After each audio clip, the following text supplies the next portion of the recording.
세계 7대 불가사의 피라미드. 16. 죽어야 산다. 1. 1억 5천만의 미라. 1999년 제작된 스티븐 소머즈 감독의 영화 미이라는 람세스 2세의 아버지 세티 1세의 시대를 그렸다. 줄거리는 이렇다. 세티 1세의 후궁인 앙크수나무는 파라오의 총애를 한 몸에 받던 재상 이모탭과 금지된 사랑에 빠진다. 그러나 그들의 운명적인 사랑은 파라오에게 발각되고 앙크수나무는 자결하게 된다. 이모탭은 흑마술로 그녀를 부활시키려 하지만 파라오의 근위대에 붙잡혀 홍다이라는 형벌을 받는다. 홍다이는 산채로 석관에 갇혀 영원히 생시체가 되는 끔찍한 극형이다. 앙크수나문과 이모탭의 금지된 사랑은 그렇게 파라오의 저주로 비극적인 끝을 맺고 왕족들이 잠든 하문압트라는 죽음의 도시가 되어 역사 속에 묻힌다. 한편 황금의 유물을 찾아 여러 탐험가들이 하문압트라를 찾아오지만 하나같이 의문의 죽음을 당한다. 그중 전투 중에 피신했던 웨인 부대 장교 오커넬만이 유일하게 살아 돌아오는데 이집트 박물관 사서 이비와 그녀의 오빠 조나단이 오커넬을 찾아온다. 하문압트라의 황금 유물을 찾자는 것이다. 하지만 파라오의 저주를 푸는 열쇠를 손에 넣은 조나단은 실수로 이모탭을 부활시키고 마침내 3000년을 기다려온 이모탭의 복수가 이집트를 뒤덮는다. 영화 미이라의 주제는 죽은 자의 저주이며 이는 파라오의 저주라는 개념의 연장선상에 있다. 그래서 미라에 대한 비교적 정확한 고증을 통해 고대 이집트인들의 사고를 보여주는데 가장 공들인 부분이 미라에 대한 개념이다. 영화는 곳곳에서 이집트인들이 육신은 영혼이 잠시 머물렀다 가는 것이므로 영원한 삶은 죽음에서 비롯된다고 믿었다는 것을 부각시킨다. 역사의 아버지라고 불리는 헤로도토스는 피라미드에 대해 다소 과장되게 설명한 점이 있지만 미라에 대해서는 비교적 정확한 자료를 제시했다. 그는 이집트인들이 장례를 치르는 방법은 물론 미라를 만드는 방법에 대해 비교적 설득력 있게 적었다. 이집트에는 미라 만드는 일을 전문으로 하는 사람들이 있다.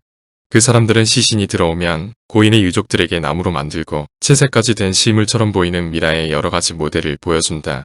가장 완벽한 모델은 어떤 신의 모습을 본뜬 것으로 내 생각에는 그 신의 이름을 함부로 사용하는 것은 과히 종교적이지 못한 것으로 보인다. 두 번째 모델은 첫 번째 것보다 하등품이며 비용도 저렴하다. 세 번째 것은 값이 가장 싸다. 장의사가 유족들에게 시신을 어떤 식으로 처리해주기 바라는지 묻고 유족들은 원하는 모델을 선택한다. 그것으로 거래가 이루어지면 유족들은 집으로 돌아가고 장의사들은 작업에 들어간다.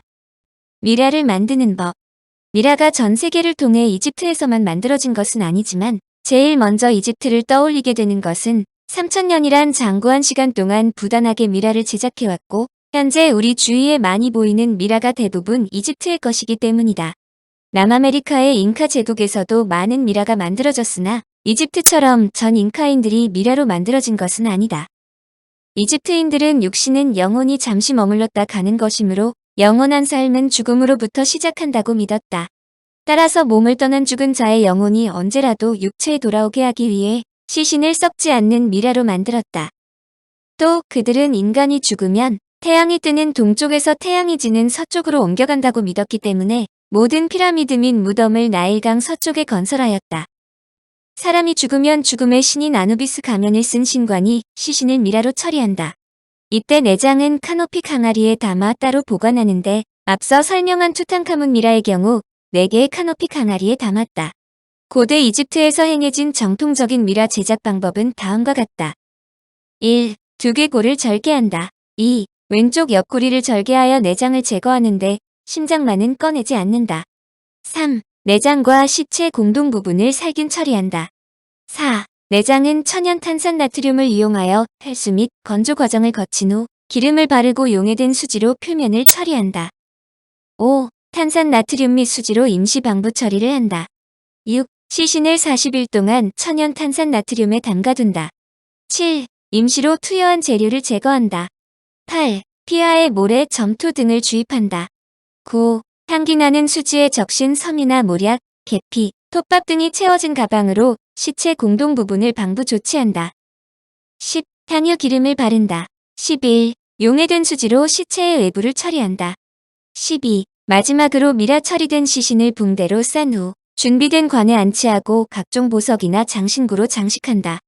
참고로 남자 미라의 머리카락은 짧게 잘랐고 여자의 긴 머리는 그대로 두었다. 미라의 과학적 조사.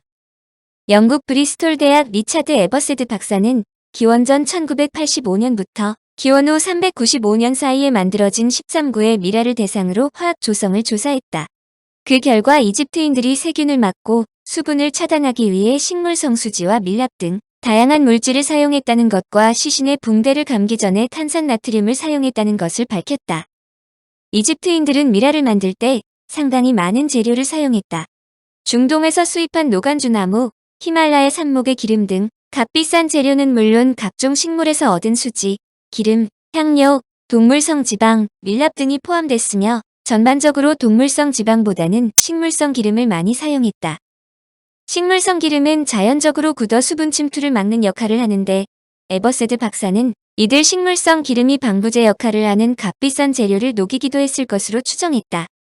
흥미로운 점은 송진과 밀랍의 사용량이 후대로 갈수록 증가했는데 그 이유는 오랜 경험을 통해 이들 재료가 미생물과 수분의 침투를 막는데 가장 효과적이라는 사실을 알게 됐기 때문이다. 또한 같은 시대임에도 불구하고 재료가 달랐던 것은 경제적 능력에 따라 재료를 선택했기 때문으로 파악됐다. 장례를 위한 모든 절차가 끝나면 나일강 동쪽 항구에서 나일강 서쪽 무덤까지 태우고 갈 장례배에 안치하는데 이 의식 전에 가족 중에서 최상급자가 사자에 대한 공개 재판을 주재한다.